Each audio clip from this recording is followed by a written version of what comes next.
Hello, students. Good morning, everybody. So, as you know, this is the first attempt to made a video for you because of the COVID-19 pandemic. So, in the first video, we will discuss the syllabus of BSc Part 3rd Botany subject. तो देखें हम लोग जो botany syllabus है आपका जैसा विश्वविद्यालय द्वारा निर्धारित है उसमें क्या क्या है, आपके जो पेपर्स हैं वो किस प्रकार हैं, और साथ ही में जो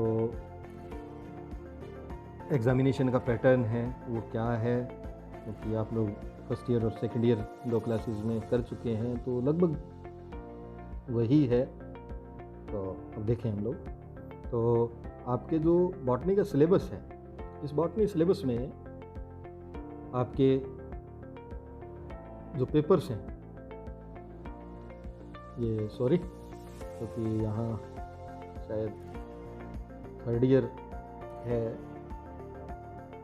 और ये थर्ड ईयर लिखना था, तो थर्ड ईयर जो है आपका बीएससी पार्ट 3rd, तो 3 पेपर हैं आपके। मैक्सिमम मार्क्स तीनों पेपर के कुल मिलाकर 135 हैं और मिनिमम मार्क्स जो आपको पासिंग मार्क्स हैं आपके वो 48 हैं। पेपर फर्स्ट, पेपर सेकंड और पेपर थर्ड जो हैं आपके 45 जो मार्क्स के हैं ईच। प्रत्येक पेपर जो है वो 3 घंटे का है। 16 नंबर जो आपको मिनिमम क्वालिफाइंग जो है मिनिमम पासिंग मार्क्स हैं प्रत्येक पेपर में, वो 16 मार्क्स हैं। और अब देखें हम लोग, आपका प्रैक्टिकल का जो मैक्सिमम मार्क्स हैं वो 65 हैं और पासिंग मार्क्स आपके 24 हैं, यानी कि 24 अंक। कुल मिलाकर आपको 48 + 24 यानी कि आपके अपने 72 मार्क्स जो है वो आपको लेने हैं, पासिंग मार्क्स जो हैं वो। अब हम लोग सिलेबस देखेंगे कि आपके सिलेबस में क्या क्या है। तो पेपर का पैटर्न क्या है वो आप लोग जानते हैं। पेपर का पैटर्न देखें हम लोग, तो आपके वही सेक्शन A, B और C 3 सेक्शन हैं आपके पेपर के अंदर, यानी कि जो प्रत्येक जो आपका रिटन एग्ज़ाम का जो पेपर है वो 3 सेक्शन से बना है। तो फर्स्ट सेक्शन है उसमें 10 क्वेश्चन पेपर हैं जो कंपलसरी हैं, आपको सभी क्वेश्चन अटैम्प्ट करने हैं। प्रत्येक क्वेश्चन 1.5 मार्क्स का है। अब इसकी वर्ड लिमिट है, प्रत्येक जो आपका प्रश्न है उसका उत्तर आपको 50 शब्दों में देना है, और प्रत्येक जो क्वेश्चन है वो आपका 1.5 अंक का है। कुल मिलाकर 10 जो क्वेश्चन हैं उनके आपके 15 मार्क्स का ये सेक्शन A है, यानी कि सेक्शन A, सेक्शन B और सेक्शन C तीनों ही 15-15 अंकों के हैं और तीनों ही आपके लिए इम्पोर्टेंट हैं। तो क्योंकि सेक्शन A जो है वो सेक्शन A आपके लिए ज़्यादा इम्पोर्टेंट इसलिए हो जाता है कि इसमें जो मार्किंग है वो या तो पूरी होगी या उसमें कुछ अंक काटे जा सकते हैं। तो इस हिसाब से आपको स्कोर करने के हिसाब से ये सेक्शन काफ़ी इम्पोर्टेंट हो जाता है। सेक्शन B है, इस सेक्शन B के अंदर आपको 5 क्वेश्चन अटैम्प्ट करने होते हैं, जिसमें से प्रत्येक जो प्रश्न है वो 3 अंकों का है। यहाँ सेक्शन B के अंदर आपको प्रत्येक क्वेश्चन के अंदर इंटरनल चॉइस मिलती है, यानी कि प्रत्येक क्वेश्चन के अंदर 2 क्वेश्चन दिए हुए हैं, आप उन 2 क्वेश्चनों में से आपको 1 क्वेश्चन करना होता है। यानी कि 5 जो यूनिट हैं आपकी उसमें कुल मिलाकर आपके पास में 10 अंक, ये जो कुल मिलाकर 10 क्वेश्चन आपको पूछे जाएंगे, जिनमें से आपको 5 अटैम्प्ट करने होंगे, यानी कि प्रत्येक यूनिट से 1-1 क्वेश्चन लेते हुए आपको 5 क्वेश्चन अटैम्प्ट करने। सेक्शन C देखें आप लोग, तो सेक्शन C के अंदर हमारे पास में 5 ऐसे टाइप क्वेश्चन आते हैं, प्रत्येक प्रश्न के 5 अंक निर्धारित हैं। तो इस हिसाब से आपको कुल 5 यूनिट में 1-1 क्वेश्चन आएगा आपके, और उसमें से आपको कुल 3 क्वेश्चन अटैम्प्ट करने हैं। आप किसी भी यूनिट से ये 3 क्वेश्चन सेलेक्ट कर सकते हैं। वर्ड लिमिट इस जो सेक्शन है, इस सेक्शन के जो प्रश्न हैं उनके अंदर आपको 500 वर्ड्स के अंदर जो उत्तर देना है वो देना है। अब देखें आपके जो फर्स्ट पेपर है वो क्या है। पेपर फर्स्ट जो है आपका इकोलॉजी एंड फाइटोजियोग्राफी। इसके बाद में जो दूसरा पेपर है आपका वो है plant physiology and biochemistry. Third जो पेपर है आपका वो है आपका मॉलिक्यूलर बायोलॉजी एंड बायोटेक्नोलॉजी।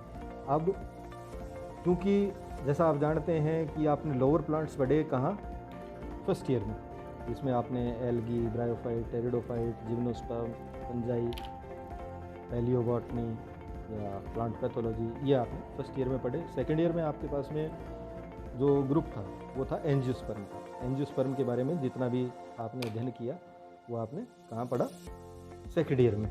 तो एंजियोस्पर्म की टैक्सोनॉमी थी, आपके पास में एनाटमी थी, आपके पास में एम्ब्रियोलॉजी थी, इकोनॉमिक बॉटनी थी, और इसी के साथ में आपने एक पोर्शन पढ़ा सेल बायोलॉजी का, जेनेटिक्स का, साइटोजेनेटिक्स, इवोल्यूशन का, थर्ड पेपर में। तो यहाँ जो पहला क्वेश्चन पेपर है आपका, उसका जो सिलेबस है पेपर फर्स्ट का वो है इकोलॉजी एंड फाइटोजियोग्राफी। इकोलॉजी यानी कि पारिस्थितिकी और फाइटोजियोग्राफी यानी कि पादप भूगोल। तो यहाँ जो 5 यूनिट हैं आपकी, unit first, unit second, unit third, unit 4, unit 5, इनमें क्या क्या रहेगा। तो फर्स्ट यूनिट रहेगी आपकी प्लांट इकोलॉजी की। तो प्लांट इकोलॉजी यानी कि पादप पारिस्थितिकी। तो यहाँ पादप पारिस्थितिकी की परिभाषा, उसका स्कोप क्या है, उसकी शाखाएं और इकोलॉजिकल फैक्टर्स जो हैं वो क्या क्या हैं, और वो वेजिटेशन को किस प्रकार से प्रभावित करेंगे। फर्स्ट टॉपिक आपका क्या है, definition, scope, branches, ecological factors जो वेजिटेशन को प्रभावित करते हैं। इसके बाद में आपके इसी यूनिट के अंदर इकोसिस्टम यानी कि पारिस्थितिकी तंत्र, पारिस्थितिकी तंत्र क्या है, उसकी स्ट्रक्चर क्या है, और इसके बायोटिक और एबायोटिक यानी कि जैविक और अजैविक घटक क्या हैं। इसी के साथ में जो इकोसिस्टम है, इसी इकोसिस्टम के अंदर फूड चेन और फूड वेब जो है, यानी कि जो श्रृंखला है, खाद्य श्रृंखला और खाद्य जाल। इकोलॉजिकल पिरामिड्स क्या हैं, यानी कि अलग अलग लेवल पर जो अपने लेवल हैं फूड चेन के अंदर या फूड वेब में, वो क्या रहेंगे और उनसे किस प्रकार से हम लोग इकोलॉजिकल पिरामिड्स की जो स्ट्रक्चर है वो निर्मित करते हैं। और दूसरा इनके अंदर जो पिरामिड हैं उनके टाइप्स क्या हैं, जैसे एनर्जी का है, बायो जो उसके अंदर फूड जो स्टोरेज है, एनर्जी का, फूड स्टोरेज का, और प्रत्येक जो लेवल है उसके ऊपर जीवों की जो संख्या है उनके पिरामिड हम लोग बनाते हैं। इसी प्रकार से एनर्जी फ्लो यानी कि किस प्रकार से एनर्जी का फ्लो होगा एक लेवल से दूसरे लेवल के अंदर। और लास्ट जो टॉपिक है इसका वो है बायोजियोकेमिकल साइकिल यानी कि जैव भू रासायनिक चक्र। यूनिट सेकंड है वो उत्पादकता, इसका फर्स्ट टॉपिक है यानी कि प्रोडक्टिविटी। और प्रोडक्टिविटी के 2 टाइप हैं हमारे पास में, प्राइमरी और सेकेंडरी प्रोडक्टिविटी। तो ये क्या हैं और इनका मेज़रमेंट कैसे किया जाता है वो पढ़ेंगे। नेक्स्ट जो इसका है टॉपिक वो है प्लांट सक्सेशन यानी कि पादप अनुक्रमण, यानी कि जो डेवलपमेंट है कम्युनिटी का यानी कि प्लांट कम्युनिटी का, उसको किस प्रकार क्या क्या उसके रीजन होते हैं डेवलपमेंट के, क्या उसके कारण हैं, उसकी प्रोसेस क्या रहेगी, उसका प्रक्रम क्या रहेगा। और प्लांट सक्सेशन के टाइप्स, हाइड्रोशीयर है यानी कि जल के अंदर, या जीरो शीयर है जो अपने डेजर्ट्स के अंदर या जहाँ पानी की कमी होगी वहाँ होंगे। इसके अंदर जीरो शीयर के अंदर हमारे पास में लिथोशीयर यानी कि चट्टान के ऊपर, सेमोशीयर यानी कि बालू के टीलों पर। कम्युनिटी यानी कि जो समुदाय है उसकी स्ट्रक्चर क्या होती है और उसका डेवलपमेंट कैसे होता है। यूनिट जो थर्ड है वो एक जनरल अवेयरनेस के हिसाब से सिलेबस के अंदर इंक्लूड की गई है, यानी कि आम आदमी को भी इस चीज़ की नॉलेज होनी चाहिए। तो उसमें pollution of air, water, noise और उसके कारण, देयर कॉजेज, कॉन्सिक्वेंसेस क्या होते हैं पॉल्यूशन के और उनका कंट्रोल कैसे किया जाता है। फिर इसी के अंदर रिसोर्सेज है यानी कि जो हमारे पास में रिसोर्स हैं उसके अंदर यानी कि एनर्जी के रिसोर्स हैं उनके बारे में सबसे पहला। और दूसरा जैसे जो बायोटिक कंपोनेंट हैं वो किस प्रकार से रिसोर्सेज के रूप में काम में आते हैं। तो इसके अंदर हमारे पास में रिन्यूएबल और नॉन रिन्यूएबल यानी कि नवीनीकरणीय या अनवीनीकरणीय जो संसाधन हैं उनके बारे में, और फिर जो मैनेजमेंट प्रॉब्लम्स हैं, जो किस चीज़ की, डेप्लेशन की या नेचुरल वेजिटेशन का जो डेप्लेशन हो रहा है उसके बारे में हम लोग पढ़ेंगे। इसी के साथ में यहाँ एंडेंजर्ड प्लांट्स के बारे में हम देखेंगे कि भाई वर्ल्ड के अंदर जो एंडेंजर्ड प्लांट्स हैं वो कौन कौन से हैं और उनकी कैटेगरीज़ कौन सी हैं, रेड डेटा बुक क्या है, नेचुरल जो नेशनल पार्क्स हैं या सेंचुरीज़ हैं वो क्या काम आती हैं, और कौन कौन से नेचुरल पार्क्स या सेंचुरीज़ वर्ल्ड के अंदर स्टैब्लिश हैं, इंडिया में हैं या राजस्थान में हैं, इनके बारे में हम लोग अध्ययन करेंगे। जो यूनिट 4 है आपकी, वो यूनिट 4 है प्लांट अडेप्टेशन की। तो प्लांट अडेप्टेशन यानी कि पादप के अनुकूलन। अब जैसा कि आप लोग जानते हैं कि पादप जो हैं वो अलग अलग इन्वायरमेंट में पाए जाते हैं, तो उसी के अनुसार वो अनुकूल अपने अंदर अनुकूलन लेके आते हैं, एडेप्टेशन लेके आते हैं अनुकूल रहने के लिए कि एक पर्टिकुलर एनवायरनमेंट में प्लांट किस प्रकार से रहेगा। तो उसके अंदर मॉर्फोलॉजी के अंदर यानी कि उसके बाह्य स्वरूप में, उसकी आंतरिक संरचना में और उसके अंदर कार्य की रूप से क्या क्या एडेप्टेशन आएंगे, अनुकूलताएं क्या क्या आएंगी, वो हम लोग यहाँ प्लांट एडेप्टेशन में पढ़ेंगे। दूसरा जो टॉपिक है इस 4th यूनिट का वो है इकोलॉजी ऑफ राजस्थान डेजर्ट, यानी कि जो थार डेजर्ट है हमारा, उस थार डेजर्ट के अंदर क्या पारिस्थितिकी है उसके बारे में हम लोग अध्ययन करेंगे। जो 5th यूनिट है वो बायोडाइवर्सिटी यानी कि जैव विविधता से रिलेटेड है, तो इसमें phytogeography,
opening and closing of stomata क्या किस प्रकार से होंगे, तो उनके विभिन्न प्रकार की जो थ्योरीज हैं वो यहाँ पढ़ेंगे। फिर ट्रांसपीरेशन को प्रभावित करने वाले कारक हैं, और जो हमारे पास में जो मैक्रो और माइक्रो एलिमेंट्स हैं नेचर में, उनका प्लांट के अंदर क्या इंपॉर्टेंस है उसके बारे में 1st यूनिट में हम लोग पढ़ेंगे। यूनिट 2 काफ़ी इंपॉर्टेंट हो जाती है, क्योंकि यहाँ हमारे पास में जो टॉपिक है वो है फोटोसिंथेसिस। पूरी यूनिट इस चीज़ पर डिपेंडेंट है, फोटोसिंथेसिस प्रोसेस को लेकर है, यानी कि जो संश्लेषण है, प्रकाश संश्लेषण, उसको लेकर है। यानी कि आप एक तरीके से मान सकते हैं कि मेटाबॉलिज्म के अंदर जो एक पार्ट है वो पूरा का पूरा इसके ऊपर कैटाबॉलिज्म एनाबॉलिज्म में से एक पार्ट जो है फोटोसिंथेसिस, वो यहाँ इस 1st यूनिट के अंदर दिया गया है, ये 2nd यूनिट में दिया गया है। तो फोटोसिंथेसिस प्रकाश संश्लेषण के अंदर जो सबसे ज़रूरी चीज़ है वो फोटोसिंथेटिक पिगमेंट हैं, यानी कि जो वर्णक हैं वो क्या क्या हैं। तो वर्णक हमारे पास में 3 प्रकार के हैं, तीनों के बारे में यहाँ थोड़ा थोड़ा पढ़ेंगे हम लोग। क्लोरोफिल्स हैं, कैरोटिनॉइड्स हैं और फाइकोबिलिन्स हैं, और इनकी स्ट्रक्चर क्या रहेगी और इनका फंक्शन क्या रहेगा। इसी के साथ में हम लोग देखेंगे लाइट रिएक्शन और मैकेनिज़्म क्या है उसका, यानी कि प्रकाश जो प्रक्रिया है, प्रकाश अभिक्रिया, उसका मैकेनिज्म क्या है, कार्बन फिक्सेशन क्या है। C3 और C4 प्लांट्स जो अलग अलग जो इसके लाइट रिएक्शन जो अलग अलग होती है इनके अंदर कार्बन फिक्सेशन की, तो वो क्या है C3 और C4 प्लांट्स। साथ में हम दो लोग देखेंगे जो ब्रीफ डिस्क्रिप्शन है, यानी कि संक्षिप्त जो विवरण है वो कैम प्लांट्स का। इसके अंदर कंपनसेशन पॉइंट क्या होता है, फैक्टर्स अफेक्टिंग फोटोसिंथेसिस यानी प्रकाश संश्लेषण को प्रभावित करने वाले कारक क्या क्या रहेंगे, उनके बारे में अध्ययन करेंगे। नेक्स्ट जो यूनिट है हमारे पास में यूनिट 3 वो है रेस्पायरेशन, यानी कि ग्लाइकोलाइसिस, यानी कि पहला जो स्टेप है ग्लाइकोलाइसिस, फिर क्रेब्स साइकिल, इलेक्ट्रॉन ETS, और ETS के अंदर ऑक्सीडेटिव फॉस्फोराइलेशन, फोटो रेस्पायरेशन और फैक्टर्स जो रेस्पायरेशन को प्रभावित करेंगे। इसी यूनिट के साथ में हमारे पास में सिंथेसिस के लिए फैट सिंथेसिस और उसका डिग्रेडेशन, यानी कि वसा का निर्माण, संश्लेषण और उसका विघटन किस प्रकार से होता है। अब जो यूनिट 4 है वो है हमारे पास में प्लांट ग्रोथ रेगुलेटर्स के बारे में, यानी कि जो डेवलपमेंट होता है प्लांट के अंदर, या जो डेवलपमेंट है या ग्रोथ है वो किस प्रकार से, और उसके लिए जो हार्मोन्स हैं उनके बारे में यहाँ पढ़ेंगे। तो इसमें हमारे पास में जो अलग अलग 4-5 जो हार्मोन के रूप में काम आते हैं प्लांट रेगुलेटर, उनके बारे में, जैसे auxins, gibberellins, cytokinin, ethylene, abscisic acid, तो इनकी खोज किसने की, इनकी स्ट्रक्चर क्या है, इनके फिजियोलॉजिकल इफ़ेक्ट्स क्या पड़ेंगे, और इनके यानी कि फील्ड के अंदर या लैब के अंदर इनके एप्लीकेशन किस प्रकार से रहे हैं वो पढ़ेंगे। साथ ही में यहाँ सीड डोरमेंसी यानी कि बीज की जो प्रसुप्ति है उसके बारे में, सेंसेंस, फोटोपीरियोडिज्म और वर्नलाइजेशन, ये 3 टॉपिक जो हैं वो प्लांट के ग्रोथ से रिलेटेड हैं, डेवलपमेंट से रिलेटेड हैं, उनके बारे में पढ़ेंगे। जो यूनिट 5 है वो एंजाइम के बारे में है, जिसमें एंजाइम के जनरल करेक्टरिस्टिक्स, उनका क्लासिफिकेशन, मोड ऑफ एक्शन, यानी कि उनका एक्शन का क्या वो रहेगा, तरीका क्या रहेगा, इनहिबिटर्स क्या होते हैं, संदमक, दूसरा principles and use of following instruments, ये कुछ लैब टेक्निक्स हैं जिनके बारे में हम लोग यहाँ पढ़ेंगे, जिसमें pH में मेजरमेंट है, सेंट्रीफ्यूगेशन है, कॉलरीमेट्री है, क्रोमेटोग्राफी है, यानी कि पेपर क्रोमेटोग्राफी या थिन लेयर क्रोमेटोग्राफी TLC। तो जो सेकंड पेपर है, इसके बाद में हमारे पास में जो थर्ड पेपर है वो पूरा का पूरा हमारे पास में एडवांस बॉटनी का है, जो आपके इन फ्यूचर भी बहुत काम आएगा। तो PG लेवल पे या कॉम्पिटिटिव एग्ज़ाम्स में इस सेक्शन से काफ़ी कुछ चीज़ें आती हैं, तो इसमें आप लोग देखें। जैसे पेपर 3 है वो क्या है, नाम क्या है इसका, मॉलिक्यूलर बायोलॉजी एंड बायोटेक्नोलॉजी। तो यूनिट 1 जो है वो है gene concept from Mendel to molecular level. अलग अलग जो जीन कंसेप्ट जो दिए गए हैं उनका मेंडल से लेकर और आणविक स्तर तक जो कंसेप्ट हैं उनके बारे में यहाँ पढ़ेंगे। जेनेटिक कोड क्या होता है, यानी कि आनुवंशिक कोड, कूट क्या है, DNA के टाइप्स, DNA टाइप्स जो हैं अलग अलग, यानी कि B type, B DNA, Z DNA इत्यादि इसके अंदर पढ़ेंगे। फिर DNA का रेप्लिकेशन, यानी कि उसकी कॉपी किस प्रकार से बनेगी, और ट्रांसक्रिप्शन यानी कि DNA से हमारे पास में RNA से प्रोटीन, ये जो प्रोसेस है वो प्रोकैरियोटिक सेल्स के अंदर किस प्रकार से होगा, इसके बारे में यहाँ दिया गया है, हमें पढ़ना है। फिर हमारे पास में कुछ जो नाइट्रोजन फिक्सेशन के जो जीन्स हैं उसमें निफ जीन है, और नाइट्रोजन फिक्सेशन की क्या प्रोसेस रहेगी वो यूनिट 1 में देखेंगे हम लोग। यूनिट 2 जो है वो प्लाज्मिड्स, यानी कि जो बैक्टीरिया के अंदर पाए जाने वाले जो प्लाज्मिड हैं उनके बारे में, काइंड्स, इसके प्रकार क्या हैं और इनके वेक्टर के रूप में इनका किस प्रकार से उपयोग लिया जाता है। फिर देखेंगे हम प्रिंसिपल, यहाँ हमारे पास में जो बायोटेक्नोलॉजी है उसका पोर्शन स्टार्ट हो जाता है। प्रिंसिपल ऑफ जेनेटिक इंजीनियरिंग, यानी कि सेल्स के अंदर जो जेनेटिक स्ट्रक्चर है उसको किस प्रकार से मॉडिफाई करके हम लोग ह्यूमन वेलफेयर के अंदर काम में लेते हैं, तो उसके बारे में genetic engineering, recombinant DNA technology. फिर टूल्स क्या क्या हैं जेनेटिक इंजीनियरिंग के, उनके अंदर विभिन्न जो टेक्निक्स हैं, जैसे PCR है, जीन सीक्वेंसिंग है, रेस्ट्रिक्शन एंजाइम्स हैं, जीनोमिक लाइब्रेरीज हैं, इसके बारे में हम लोग पढ़ेंगे। यूनिट थर्ड जो है interaction and expression of transgenes, यानी कि जो ट्रांस जीन्स हैं वो किस प्रकार से इंटरेक्ट करेंगे और उन किस प्रकार से अपने आप को एक्सप्रेस करेंगे, वो यहाँ देखेंगे हम लोग। जो फर्स्ट टॉपिक है वो interaction and expression of transgenes. फिर कुछ चीज़ें हैं जो बायोटेक्नोलॉजी में काम में आती हैं हमारे पास में, जैसे बीटी टॉक्सिन, ये कहाँ से प्राप्त किया जाएगा और इसके अनुप्रयोग एप्लीकेशन क्या रहेंगे बीटी टॉक्सिन की। फिर methods of gene transfer in higher plants, तो जीन ट्रांसफ़र के लिए जो हायर प्लांट्स के अंदर जीन ट्रांसफ़र किया जाता है वो किस प्रकार से किया जाता है। दूसरा वेक्टर मीडिएटेड जीन ट्रांसफ़र, यानी कि जो वेक्टर के द्वारा करवाया जाता है जीन ट्रांसफ़र, उसके बारे में। फिर हमारे पास में इसका जो टॉपिक है वो है brief account of vectorless gene transfer, यानी कि वेक्टरलेस जीन ट्रांसफ़र किस प्रकार से किया जाएगा। उसमें हमारे पास में जैसे पार्टिकल गन है, लिपोसोम्स हैं या केमिकल मेथड्स हैं, उनके द्वारा हम लोग जीन ट्रांसफ़र करवाते हैं, तो उसे सीखेंगे। यूनिट फोर्थ जो है वो है हिस्ट्री और and scope of plant tissue culture, यानी कि आर्टिफिशियल मीडियम पर जो टिश्यू कल्चर किया जाता है उसके बारे में, और वो भी किसका, प्लांट्स का। तो इसकी हिस्ट्री क्या है और इसका स्कोप क्या रहेगा, इसका हमारे पास में क्या इसके अनुप्रयोग हैं, उसके बारे में पढ़ेंगे। Basic techniques and tools of plant tissue culture, ये नेक्स्ट टॉपिक है इसका। इसी के साथ में brief account of protoplast culture and fusion plant tissue culture in agriculture and forestry, यानी कि प्लांट टिश्यू कल्चर का कृषि में और वानिकी में क्या उपयोग हैं वो देखेंगे। माइक्रो प्रोपागेशन, यानी कि सूक्ष्म प्रवर्धन, और सोमेटिक एम्ब्रियोजेनेसिस, यानी कि कायिक जो भ्रूण जनन है उसके बारे में यहाँ पढ़ेंगे। नेक्स्ट जो टॉपिक है यूनिट 5 के अंदर वो है हमारे पास में अप्लाइड एस्पेक्ट्स के ऊपर है बायोटेक्नोलॉजी के।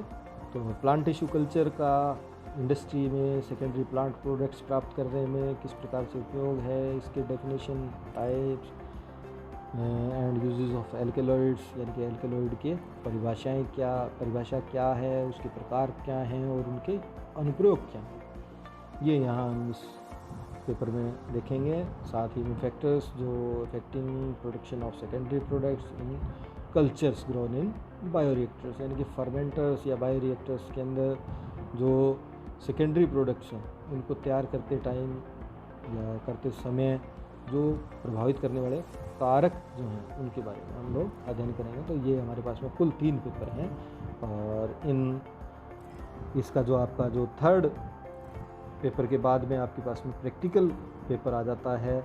तो प्रैक्टिकल पेपर में का जो सिलेबस है वो हम फिर अगली वीडियो के अंदर डिस्कस करेंगे। आपकी किसी भी प्रकार की कोई क्वेरी हो तो वो आप मुझे व्हाट्सएप ग्रुप में दे सकते हैं। अगर आप इसमें से कुछ पूछना चाहें, कहीं आपको कन्फ्यूज़न हो तो वो आप लोग सभी